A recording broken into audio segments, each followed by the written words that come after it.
All right, so you can see just a little bit of background. Elon has had a co-curricular transcript since the 90s, and that's pretty common for a lot of institutions to have a co-curricular transcript. Also, it was issued by Student Affairs. In 2000, Elon built what we call the experiential learning requirement into the curriculum. And that experiential learning requirement was a combination of 4 experiences that the students could choose from: global education, research, internship, and service. A couple of years later, they added that fifth option, which was leadership. And so in this, you're seeing on this slide about the 15th version of the experiential transcript. But back in 2015, Elon received a grant where we were going to convert flat data that was issued through a co-curricular transcript by the Student Affairs Office. And we had thought about, like, how do we get more students to order this transcript? Is there a possibility that we could combine the transcripts to make it, to give it more value, to give it more face time, to show that it's not just the academic transcript, but also the experiences that make up the student experience, that 4-year student experience, especially since we were cataloging the data. So back then, what we initially did was we just took the flat data and we concatenated the 2 transcripts together. So you would see the academic transcript first, and then just flat data that was a different color. We used maroon and then gold for the experiences transcript. And it basically listed it very similar to an academic transcript.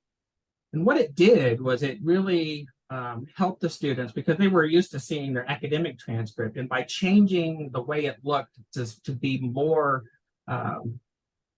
certifiable, my signature on it, feeling like it was really part of their academics, Student Affairs had issued less than 10 the first year. And when we went to concatenating the 2 transcripts together, the registrar's office issued more than 600 that second year. So it was a big difference in students requesting this combined version. In 2015, we decided that, and we received that grant, we took and worked with a company called Parchment to build out the infographics that would be, digital only. And these infographics would be what really took the place of the flat data. And so each of those experiences, and again, just the 5, you're seeing one with a couple new experiences on it that is currently working to be in production. But working on from those 5 experiences, the students were able to see a map of where they studied abroad, the research that they did, the companies that they've done internship for, what leadership experiences that they've had. And then we're able to really embed some of that information into those experiences. So you can see on the left-hand side, there was listed by the term, the year that the student has been at Elon, and then those various experiences. If it's a substantive experience, we can embed that link. So if it's a service experience and there's an appropriate website that goes with that, we can embed that link. If they do a presentation, we're able to store that at the library and then do the short link into the system. Same thing for leadership experiences. All of those pieces, if we want to put the global education competencies that are specific to a faculty member's syllabus, we can actually embed those into global education as well. So using, those first few, was a landscape layout, very similar data. And then here in the past couple of years, we've moved from landscape to portrait. And really, we did that to match the layout of the resume. So for students, that want to, basically, we teach them as seniors, and we start marketing the experiential transcript to them at the very beginning of their academic career. This is how you build it. We use students that have really good co-curricular experiential transcripts to be ambassadors to that first year experience course. So they come in, they showcase it, they talk about the importance of that 4-year college experience, having, curricular and co-curricular experiences, and really be able to talk through, by using these technologies, talk through what that 4-year experience looks like. So it's not just the classes you take, but also these additional experiences. And a lot of times we really started talking about the whole concept of a 4-year because students would come into our office and they would, we would be looking at these and doing some studies on it and everything. And the students would always say, wow, I had no idea I did all of this during my 4-year time here at Elon, which kind of connects to the employers, because a lot of times employers say, do they really have the skills necessary to be successful in the workforce? And what Elon has been doing is really putting our name behind, these artifacts that we are, collecting, looking at, what are the program outcomes, the competencies. And this additionally it's really part of a faculty-led initiative. So each of the 5 experiences has a faculty member that's attached to that experience that works with other faculty to continue to build out what these experiences look like. So they get a course release in order to work with each of those, one per experience, to continue to work with faculty to build these out. So if it's service learning embedded into a course, then you would see the service learning course on the academic transcript, where you would see the service learning location on the experiential transcript.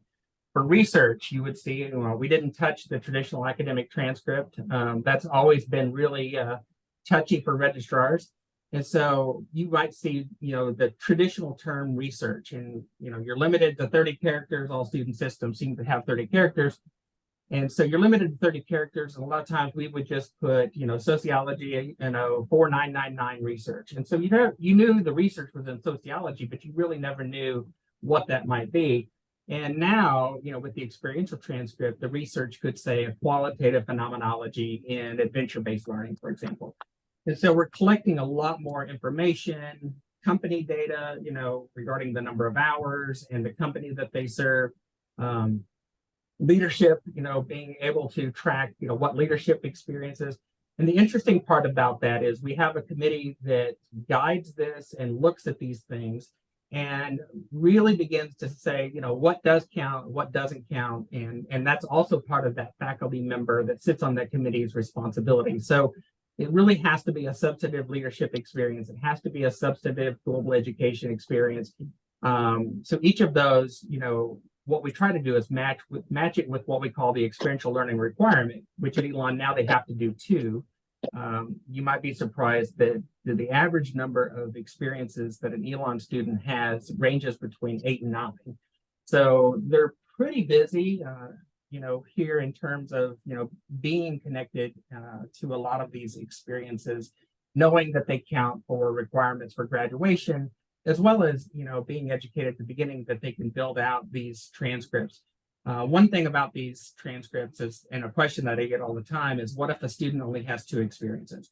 Well, when they order their academic transcript, they opt in to get their experiential transcript. So it's not mandatory that they get this transcript. And they're able to see a text-based version of this in their, the student system. We're working on dumping this into a system where everybody on campus can see this version of it. So that's kind of the next step for Elon, is giving advisors and the Student Professional Development Center, Career Center, everybody access to see the visual version of the transcript so that students can talk about it from this version. And they're sharing this version on LinkedIn and their social media platforms. So they receive what we call the electronic diploma and the experiential transcript, and then they market those together. We teach them, we tell them exactly what steps they need to do to place them side by side in the social media platforms for them to not, to market themselves in those social media platforms, as well as market Elon to show that we're a highly experiential campus. And you're welcome to ask questions. We can wait till the very end. A lot of institutions have moved to what we call the CE diploma. And that's issued by either Parchment or Paradigm. It's a certified diploma. It has what we, the ability for students, to validate this diploma. So, in the left-hand corner, you can see that it has a number. So an independent validation occurs on our website. So if they type in that number, we're able to spit back, that this is a valid diploma that hasn't been altered in any way. And students can use this along with their experiential transcript to paint that picture of the four-year curriculum. What's interesting about this is also a place where we can embed the competencies. And so if you're an institution that does competencies or program outcomes, this is where we would scrape that information from our academic catalog and actually embed it as part of the scholar record. And really, you're not limited to what you could embed in the scholar record. And if this is a place where you want to start storing badges, if this is a place where you want to store, more information, like for example, syllabi or anything like that, you're able to store more information in the scholar record. So you'll continue to see this build out, I think, over the next few years, as more and more schools build this scholar record and link it to the electronic diploma. Elon still gives out the traditional diploma during the ceremony. And then, once we finish grades and everything, they're issued the electronic diploma as well. So you can picture this side-by-side look on LinkedIn, where they would see the electronic diploma as well as their experiential transcript. In this section too, I would also mention, it's not just the electronic diploma that they get, they can also do what's called a electronic certificate. So I didn't put a picture of that up there, but it's very similar. If a student does, for example, a lot of institutions have certificate programs. If they do a certificate at Elon, we have a couple that are like 16 hours. If they do a certificate program, it has the same level of validation verification to show that they've actually earned that certificate, and it aligns with the academic transcript. So all of these pieces that we do align with the academic transcript and what's posted to the transcript. The important piece, of course, is that you're getting more information and people don't have to go to other places once they validate that this is a real diploma. Knowing that there's more small companies than there are large companies, it's helpful for students to be able to send this.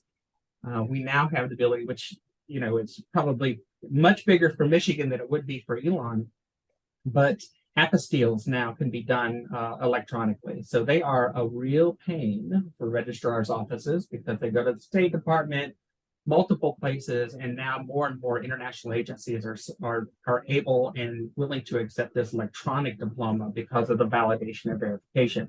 So these technologies are starting to save us more and more time, although there is more work up front to put a lot of these technologies in place. Badging, a lot of institutions have looked at badging, do badging in various ways, whether that's Badger, some faculty are able to, issue badging. Elon was not one of the first institutions to go down that badging initiative. And we brand our badges after we collect extensive information from members of the community and faculty that actually want to issue a badge. So for example, Makerspace, issuing a badge for what we call Kickbox, where they're creating an innovation. And we collect the competencies, the outcomes, and we use a company called Credly to embed that information into the badges themselves. So a very extensive collection of, why are we issuing this badge? What competencies will this badge, cover? How many hours, quite a few different fields. And then a committee reviews those and scores those. And if they, get a score of 4 or 5, then we create the badge for them. So having the websites, and you'll see where we actually put the digital badging, towards the end, and how we're starting to combine badging with the other academic records. So badging is not something that we do a ton of. We probably do 4, maybe 5 a semester. And part of that is, even if a faculty member, wants a badge, they have to go through the process of validating it. And then you notice that we're actually creating, each badge in a unique way, and then connecting that badge to Credly, which then issues the badge to the student so that they can then put that on their social media platforms as well. This is our newest initiative, and I think a lot of registrars are really happy to see this one come out. So Elon launched last fall what we call the CE pennant. And historically, registrars have, when a student makes the dean's list or president's list, we used to send these lists to local newspapers and say, hey, here's a great student that made the president's list. And then we issue them a paper certificate. That moved with a lot of institutions to a PDF certificate. And then a lot of institutions quit sending these certificates completely. But we would still send this file to local newspapers to say they've made this achievement. The problem we were finding was a lot of students, have a chosen name or they have a campus name, and they didn't want their parents to know what that chosen name or campus name was. And so we were sending this information with their traditional name, and the students didn't like that piece. And if we sent it with their campus name, then they would create challenges with, why are you calling yourself this name? And this is particularly important for our transgender, gender nonconforming students that are, going through this process of identity development, as well as, other LGBTQIA students. And so by, stopping this process of sending these to local newspapers, now we create what's called a stackable pennant. So, and you can see they're unique for each term that they're here over 4 years. And each pennant stacks, so you can see, they earn the president's list and dean's list, and we create the graphics that go along with each pennant. These were kind of unique because, the students love to be able to showcase that they have this achievement on their social media platforms. And if you're a parent like me, a lot of us remember what pennants were like as kids. Like we stuck them all over our walls for football teams. And so the parents also love this because they remember historically the pennants were big back in the day. And so it's kind of a fun way to showcase things without, with no longer having to send these files. And again, it becomes a marketing campaign for Elon, but it allows the students to also showcase this. And you notice that we continue this validation verification piece. So it's not just about telling a student that you made the president's or dean's list. It's about, an independent certification that the student actually made the president's or dean's list, for that academic term. And so we follow the kind of that same process all the way through, in terms of being able to do a certified type of credential. And even with this piece, and I'll see if we have a picture of it. I think I put it in here. Even with this piece from the admissions office now, how we always send this really cool letter, Michigan probably does the same, welcome, you've been admitted.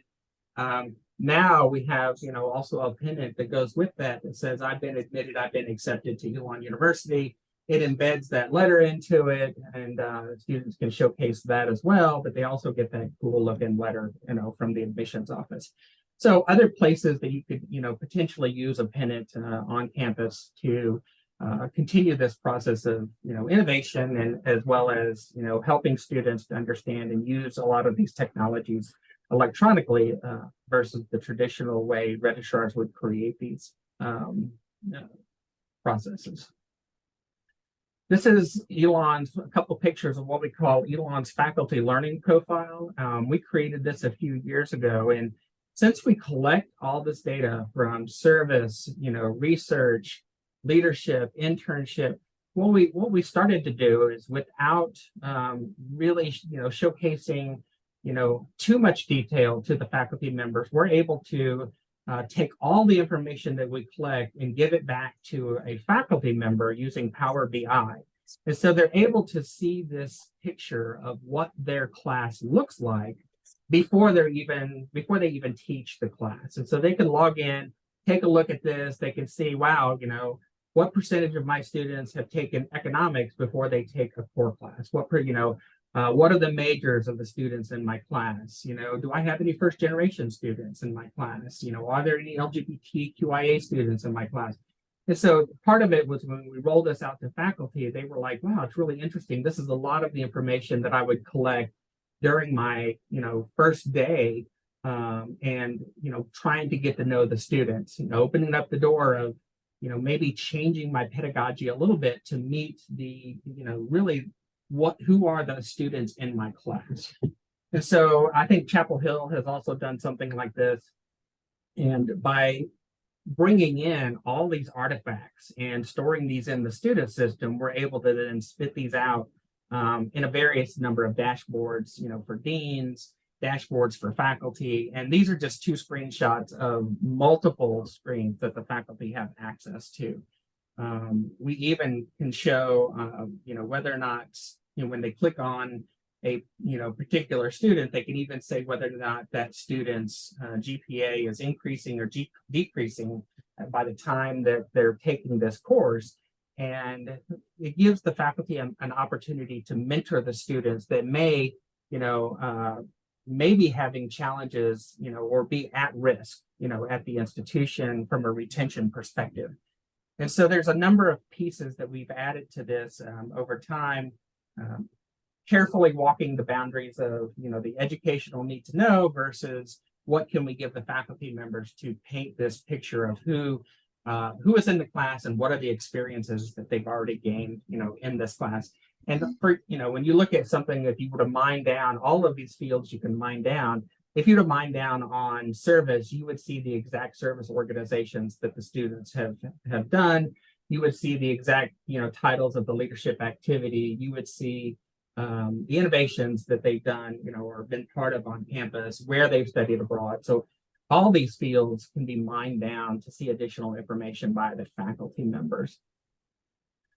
One of the most common questions that I always get from people is, why create these records and what do employers say about the comprehensive learner record? So we've continued to use, we have well over 1,000 employers that Elon works with on a continual basis.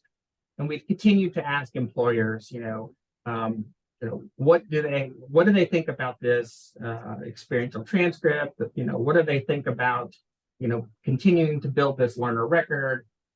Is it helpful for the students to have this available to them, to see this information?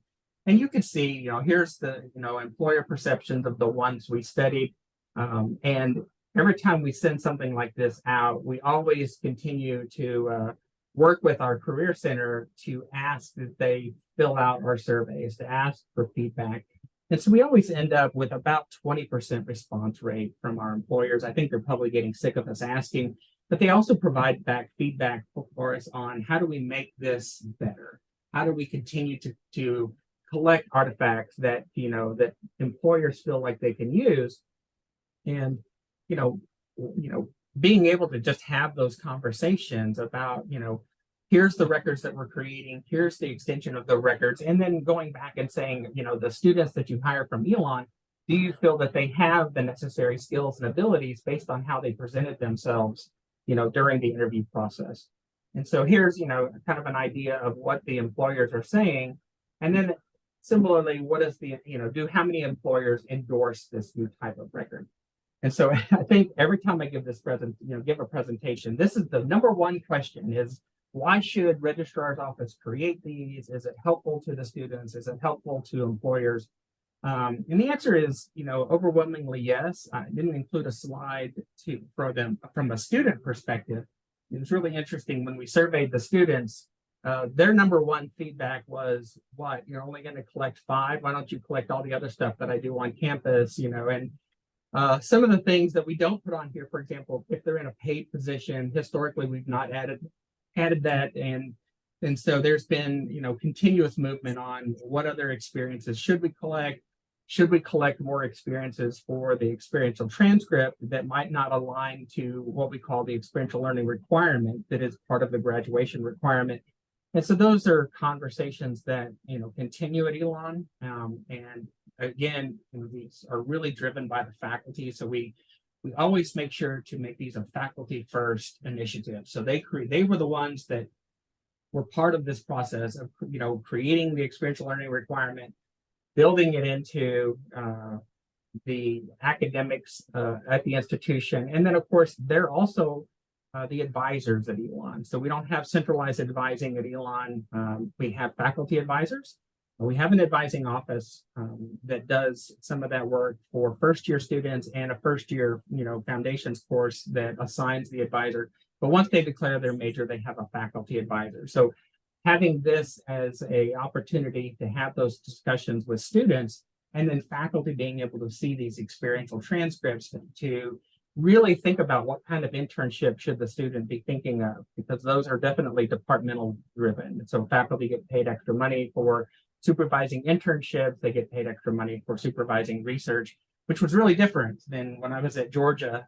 They didn't get a lot of that additional salary for doing those things, but they do here at Elon, which of course having a number of advisees also gives them the ability to have those great conversations about how do they plan on transitioning to a specific job within the workforce.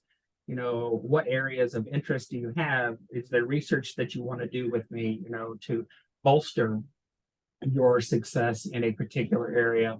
All of that is kind of that connection to advising and mentorship at Elon. And then, the value of in learning artifacts. You can see here, hopefully you can read it. I may have to put my glasses on now, but you can see from program learning outcomes on the left, and followed by, the certificates, badges, so for the most part, you can see that, the value again, from an employer perspective, is important. So, being able to curate all of the artifacts that we're collecting, and then providing those back to employers continue to be very important for Elon. I will say ACRO has also mapped a lot of these mapped a lot of these fields, and by mapping the fields, as more and more institutions, buy into a lot of these new academic records, it will eventually give us the ability to send those back and forth electronically, because sending a PDF or anything like that is really not helpful for big employers, because they take a lot of this information and they stick it in their systems to scan through. And right now, a lot of the big employers don't have the ability to articulate these types of transcripts, and that's a work in progress, I would say. And we also have other entities, that are out there that Lumina's been sponsoring, where we provide a ton of data, and these entities create the metadata necessary to say, for students to look at, kind of like hotels.com. I want to study adventure-based learning, what institutions offer that, and they're being able to take all the credentials, and then students to see, Elon University offers a Bachelor of Arts in this particular field. Here are the various credentials that go along with this, potentially stackable credentials. So if you're giving some credit for prior learning assessments, so that a lot of institutions are doing now, they create a portfolio of their work experiences, perhaps the experiences they get with a badge. They present that, in a group of faculty take a look at that, and then award some academic credit for that. And so, really thinking through, what does the stackable credential start to look like for Elon? And, for us, we can think of what is professional development, which we, a lot of institutions have continuing education. For Elon, we issue those electronic certificates once they complete that continuing education. So what does that look like? Do we offer continuing education units for some of that professional education? Can we then, create badges that could be offered for credit, or CEUs? Moving on up to, what might be a traditional academic certificate offered in a classroom, moving to a bachelor's degree, a master's degree, whatever it may be. But being able to stack all the pieces together and using these artifacts to do that. So when we create these, a student goes to graduate school, we want them to, the new school, University of Michigan, for example, to see, how engaged was the Elon student? Is there value, in looking at all of these pieces? If you have a prior learning assessment policy, looking at all these pieces and saying, yeah, we'll give you 3 credit hours of, experiential learning 101 or whatever it may be, for all of the work that you've done as an undergraduate. Really important for a transfer student. As more and more students transfer and from institutions that have part of their curriculum experiential learning requirements, then it's really important, for those institutions that we're transferring to, not to continue to burden those students with additional requirements. I think higher education gets hammered a lot for not accepting a ton of credits because it's not this perfect match.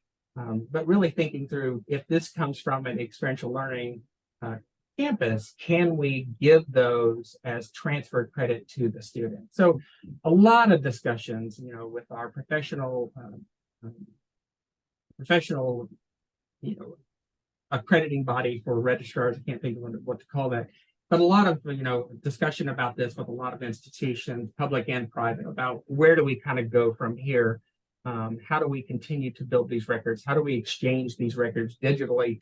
What does the next evolution of the academic record look like? And I'll give you an inside look at what that might look like for Elon in the future, is beginning to think about changing the traditional academic record or creating what we call an internal learning record. So we've been building on this, and you can see we've recategorized, some courses for this potential student into various areas that are program outcomes or specific to Elon University pedagogy. This is where we would put the badges, and being able to embed that link back to Credly to see information, pertaining to that badge. Really beginning to give students a lot more information that they can then, think about, how am I going to use my major courses? How will I use the traditional liberal arts courses to talk to potential employers? How did the faculty at Elon University, what buckets did they really, cover to teach me and cover something like intercultural competency, for example? And so a lot of these on the left-hand side were my guess. So these were not, so far, these have not been faculty created. This was Rod's guess at, based on our curriculum right now, what that would look like for Elon. And, I don't foresee, us changing the academic transcript anytime soon. I mean, this is still, a lot of these technologies are still, a way ahead of the curve for where a lot of institutions are. There is a cost factor that, factors into this to create these types of records. There's a work factor. One of the questions that I get, a lot is, how much additional work or staffing does this create? And for Elon, we don't use a third-party software. We created it internally using a series of workflows and built into the system what we call X screens. And we're a colleague school. We created a series of X screens to capture the information. And really, using Parchment, we basically submit and upload nothing more than a Excel file, and it produces the infographics for us. And so, being able to send those links, being able to send, that information to Parchment, this would be the next evolution of that type of transcript for Elon. And, whether we keep this internal for students to have this conversation, or whether this eventually becomes an external learner record, that's a good question. Elon is very specific and very conscientious and careful about keeping those 5 traditional experiences that align with the experiential learning requirement. So, even this, debate that we currently have with innovation, it's been an ongoing debate for some time.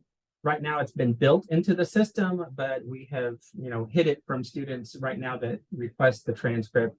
A couple more pieces about the experiential transcript. If a student, we've always said we don't want students to just mark the boxes. Yay, I've done all of my 5 experiences. We want students to consider depth rather than breadth at Elon. That's the reason we went to a 4-credit system. And so if a student does 4 years of research, that is a substantive experience. And so we don't showcase empty boxes on our experiential transcript. If a student doesn't have an experience, the ones that they have are showcased. And so we want to make sure that the students are receiving an experiential transcript that's useful. Again, they have the choice whether or not to use it or not.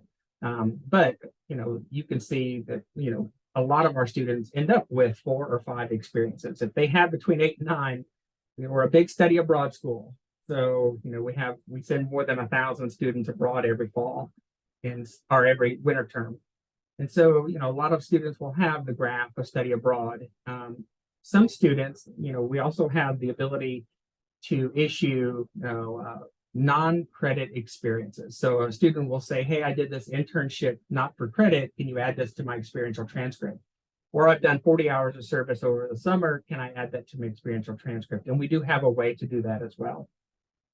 So we could add that to the system.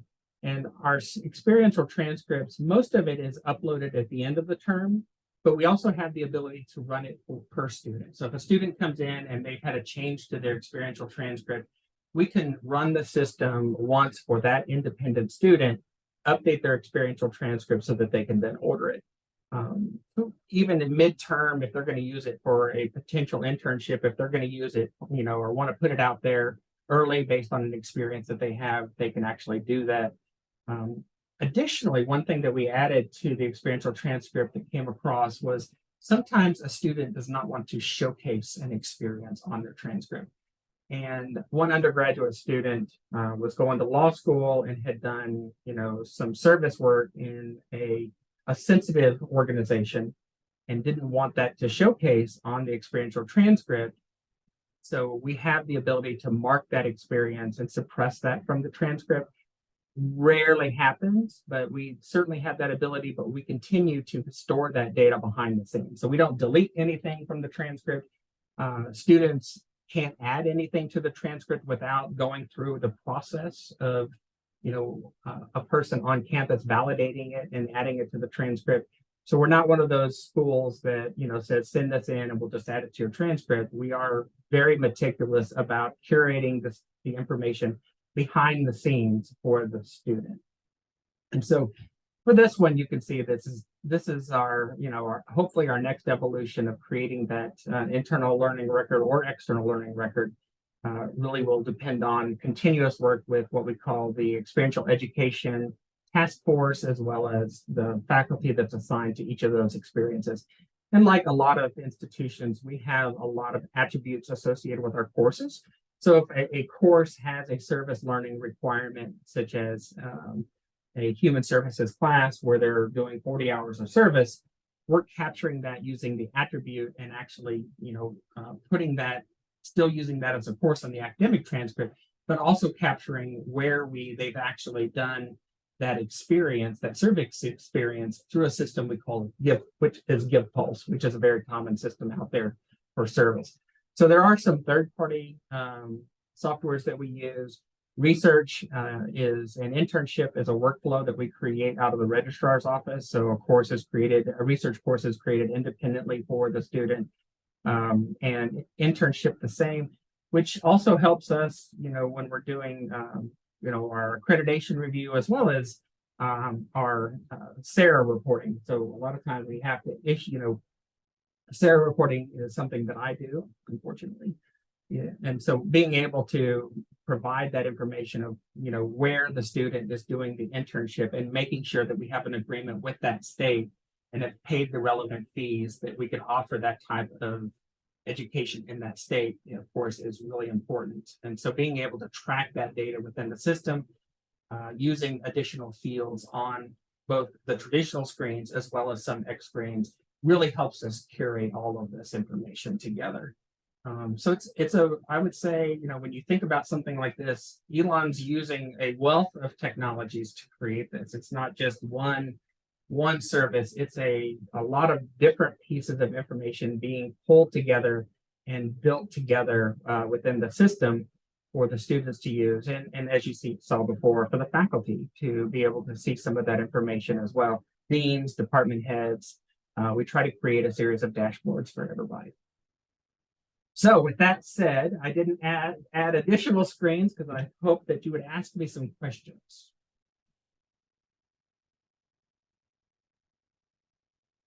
Yeah, thank you so much. We really appreciate it.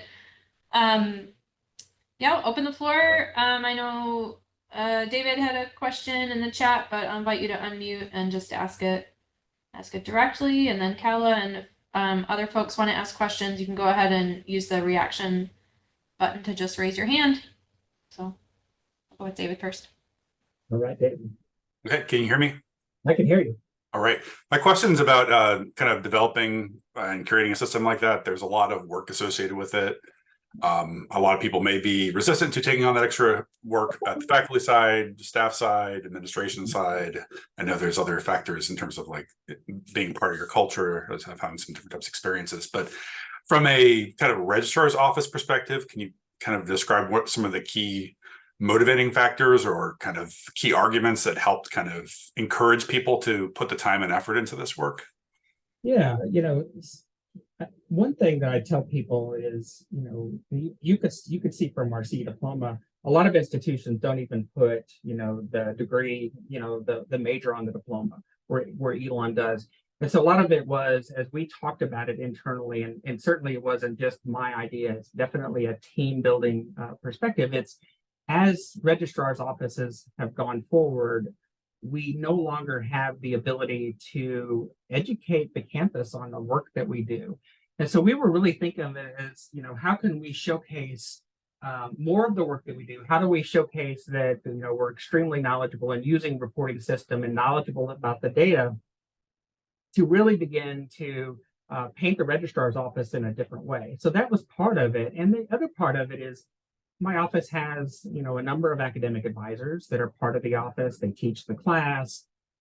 We are, very close to our students. I mean, we're still not a huge school, 7,000 students.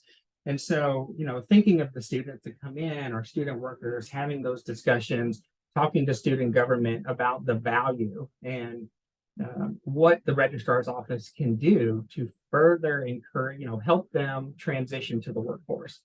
And it really became, it's kind of what I would call an institutional necessity from the perspective that Elon is not a passive school when it comes to innovation. I don't think a lot of private schools can afford to be any longer. Tuition's, much higher. And I have 9 staff, and I remember not long ago going to the University of Richmond that has a lot of, fewer staff than us, and they had 13, and there's 9 here, including me. So adding additional work was something that was very conscious for me. And how I approached this was, how do we add the work without really making the staff feel like we added the work? And so if we added, part of the workflows that existed already, where we were capturing internship and research, the staff didn't feel as though that was an onerous burden for them to fill in an extra field for the experiential transcript. Workflows, for, study abroad, that's course-based, so those courses were being set up anyway by the departments. And so really, we didn't do it with extra staff. It was a conversation that the staff continued to have, a little bit of worry at the beginning, but we really took on the project using, that low-hanging fruit. What were we doing already with the co-curricular transcript? What role does student affairs play in this? And so we are very close to student affairs, knowing that they feed a lot of the information regarding leadership and pieces like that back to us. And they actually are the ones that work to add additional experiences. If a student says, hey, I'm missing an experience, they work with us and then add that additional experience. And so it's a combination between the 2 offices, I would say, and really spreading out that work a little bit, and having our enterprise solutions being able to upload information from third-party softwares. It didn't create an onerous task for this office. But again, it was something that we talked about a lot, and it's definitely a question that gets asked all the time is, registrars' offices are really, really busy. It used to be that we would have some summer downtime. It used to be we would have downtime in the fall. That doesn't, and I'm sure every registrar's office would tell you the same thing, that we feel overwhelmed by the ability, the processes that have to take place for us to continue to build out systems, to test systems. Reporting is huge, to build out, things like Power BI. And so a lot of times people say, the registrar's office today is not the registrar's office 20 years ago. It's a highly technical office. I don't have any staff that have less than a graduate degree. And so it's really a focus on, hiring a very different type of employee that can do this type of work, and being able to find the shortcuts necessary to be successful with this type of work. That was a really long answer. I hope that captured a piece of it. Yes, thank you very much. I'm going to ask Kala's question on her behalf. She's having a bit of audio issues, so it's in the chat as well. But Cal says for the graphics in the visualized transcripts and learning records, she's got 2 brief questions. Okay. 1, do you work with a specific graphic designer to provide the templates? And 2, have students included these records alongside their standard transcript when applying to jobs, or is it kind of explicitly for self-marketing? No, yeah, so okay, so we do work with Parchment for the creation of the infographics, and they were part of our grant and the funding source back in 2015. So we use Parchment, the company, for our experiential transcript. We use Paradigm for all of the CE pennants, CE diplomas, CE certificates. So we actually have a combination of the 2 companies that we work with to do that. And, you know, it's a big piece. I mean, I would say the marketing piece is subsidiary to what the students get from the transcript. The students get more from it than the employers get from it. So I would say the ability for the students to articulate what they have learned over the course of the 4 years is the most important piece regarding these transcripts. Secondary to that is, of course, the employers, and then being able to, you know, show that Elon is a highly experiential campus would be that third component to these transcripts. And I forgot what her second question was. There was a second question to that. If students use it for mostly self-marketing, or if they actually use it in applying to jobs. Yeah, so that's a good question. Since it's put on places like LinkedIn, they can actually send this transcript electronically to any job. They can send their CE diploma to any job for verification. And so they can send it to them. Employers can certainly find the students and see them, you know, if they've uploaded them to the social media sites, they could see them that way. And so I guess I would say yes and no. If they're applying to a big company and they are sending it to a general human resources account, that account doesn't, you know, at this point does not have the ability to scan in the documents and accept that information electronically. Definitely a work in progress by our national organization. If they're sending it to smaller companies, you know, or individual people within a company, it works great because they can send it electronically, they can download it, and then they can independently verify the information. So maybe a little bit of both with regards to that question, you know, and I have seen since 2015, you know, you've seen these types of records explode across the universe.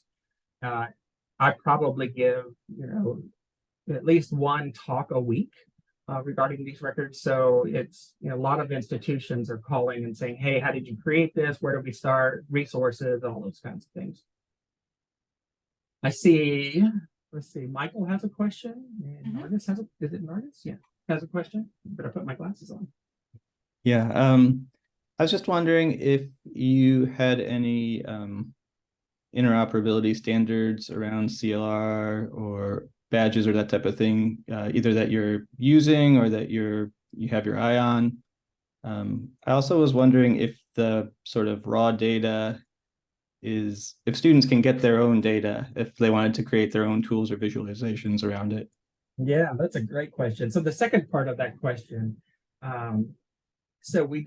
if a student were to come in here and ask for the raw data, the registrar's office could produce that for the student. Because we are collecting that and curating that with a spreadsheet, we can definitely do that. I haven't had one ask that question. I'm probably not going to volunteer that because that would definitely be a little bit more work on the staff.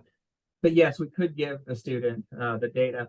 And the question related to can they create their own infographics, I would say not yet, but that has come up with Parchment. We've created a series. So I was part of a group that created a series of templates with Parchment. So Elon's, you know, transcript is one of 5 or 6 different types of templates that have already been created, so that institutions can look at those various templates and decide. Like Rutgers, for example, has a really cool template that they use. And so you can choose from the ones that already exist, but right now we don't have the ability for students to really pick and choose the type of infographics that they actually want to showcase. Your first question about interoperability, can you expand on that one just a second for me? Yeah, there's a sort of standards or attempts at making standards for things like CLR data.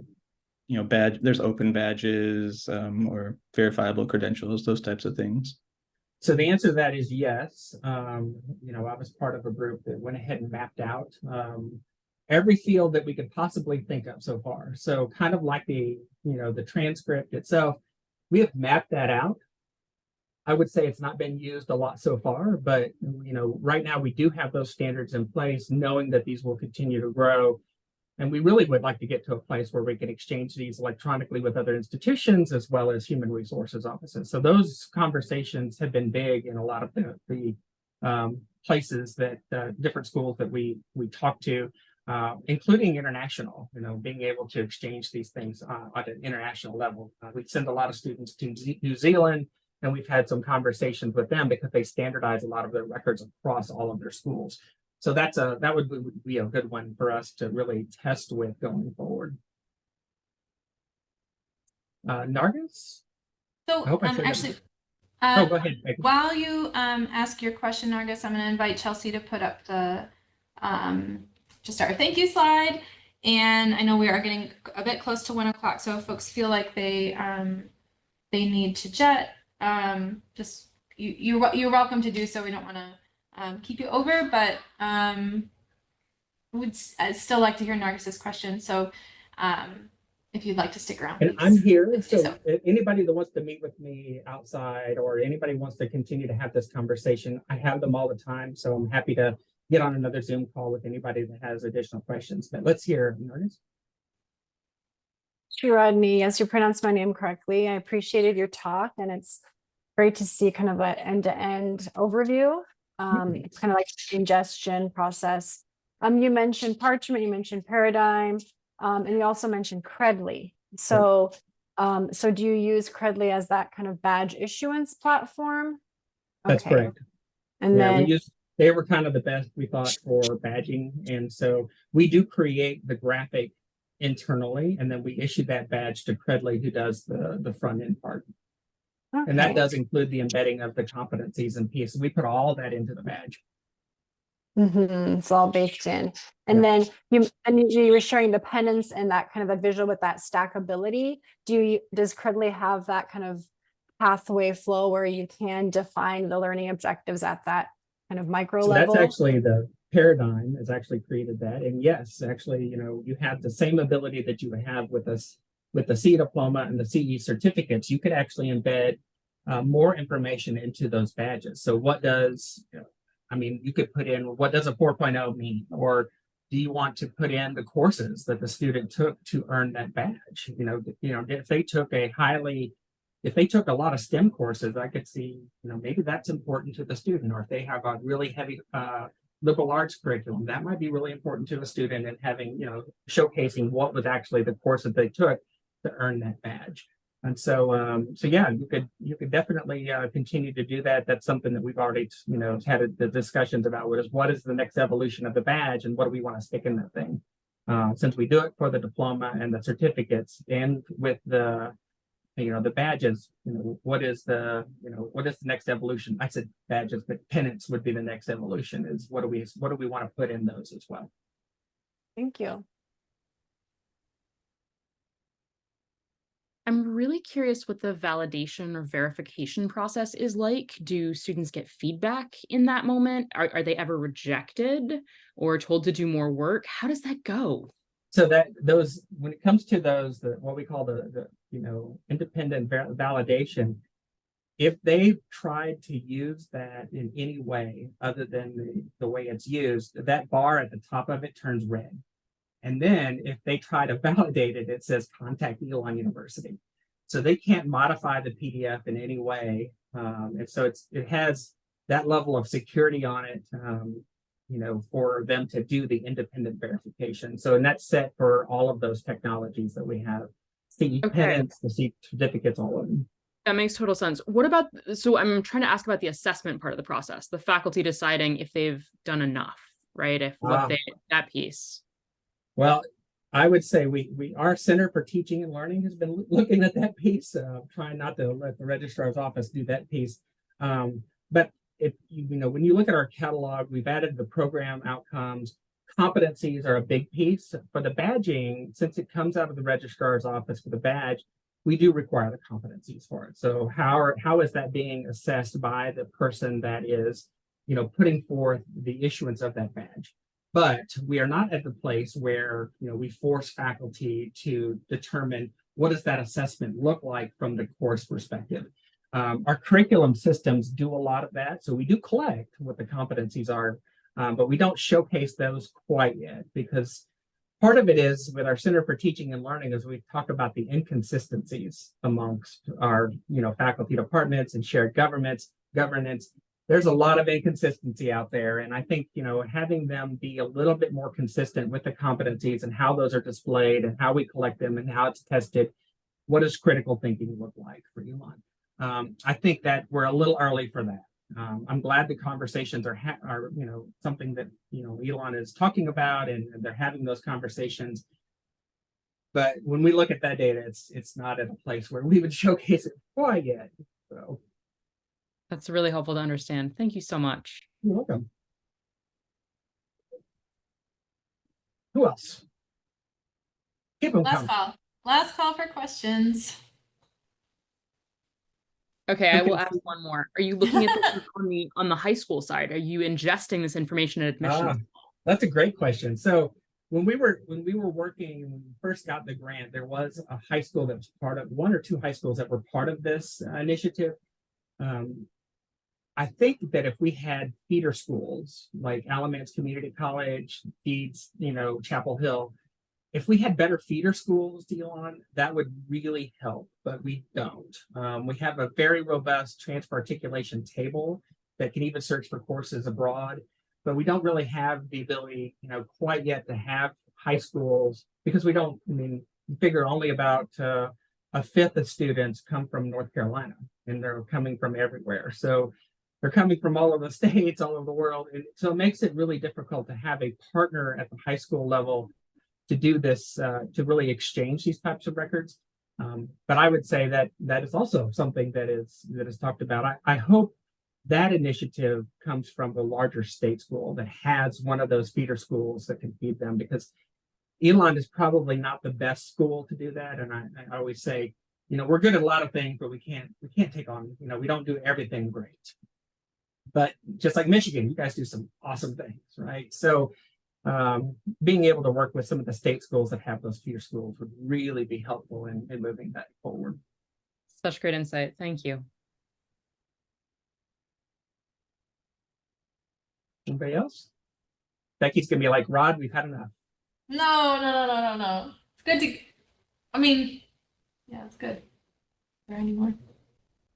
Well, again, I go ahead, Kate, you have a question? Okay. I would just fantastic. This has been. I would just say that, Becky, I certainly pass on my information to anybody that attended. If they have additional questions, they can write me directly. They can give me a call. We can Zoom, however, or other people that come to your office and say, hey, I missed this. They can watch the video, but they might also have additional questions, and don't hesitate to have them contact me directly. I'm very OCD about email, so I'll get back to them very quickly about those answers and everything. So feel free to send them my way. I'm happy to help in any way I can. Well, thank you so much. We really appreciate it. We appreciate your time, and especially so I know you were feeling under the weather. So that was yeah. extra We made special it through. thanks for that. I feel better. It's a little hot, but that might just be from all the fast talking that I do. I hope you get some good rest afterwards. Thank you so much. Well, yeah, thank you so much. And for folks who are left, there's more talks coming soon. So mark your calendars, and we'll see you then. And thanks again, Rodney. Thanks so much. Have a great day. Bye now. Bye, Kate.